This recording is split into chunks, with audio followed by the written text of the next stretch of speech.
A warning for travelers headed to Mexico. The State Department has updated the travel advisory to a level 2, meaning Americans should, quote, exercise increased caution. The group says the decision is due to threats of terrorism, crime, and kidnapping. The advisory encourages U.S. travelers to comply if you're stopping at road checkpoints and avoid traveling alone. Back in June, the U.S. warned travelers of kidnappings tied to dating apps in the country. Well, if you are traveling to Europe, there's some new regulations you're going to need to know about. U.S. citizens have to get electronic travel authorizations valid for 2 years, and the fee is about $22. You won't need a visa, but you have to register before entering some of the countries. Europe's new entry-exit system is scheduled to launch October the 12th, so maybe if you're taking a trip around fall break with the family or something.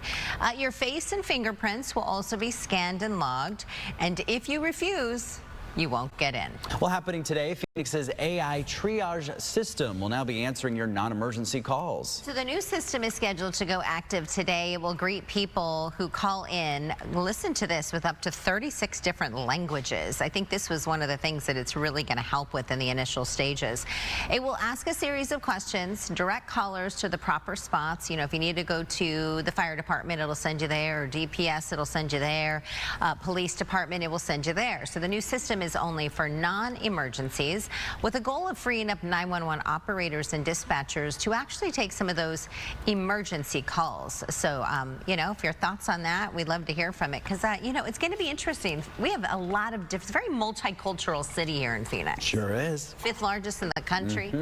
We take you to our nation's capital now. The National Guard troops have rolled into Washington, D.C. overnight. This is part of President Trump's federal takeover of the city's police. White House Press Secretary Caroline Leavitt says this ramped-up presence will last for about a month or so.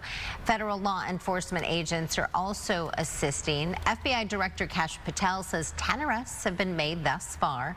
City leaders are condemning Trump's takeover as an unprecedented overreach and say violent crime in the nation's capital is down 26% over the past year. Newly confirmed U.S. Attorney for D.C., Jeanine Pirro, says she has some doubts here. Take a listen.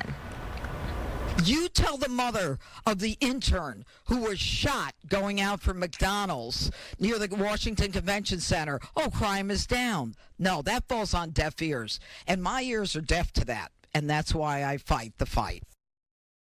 So here's a closer look at some numbers. About 800 National Guard soldiers are helping local law enforcement patrol the streets. 800. The D.C. police force is short about the same number of officers right now.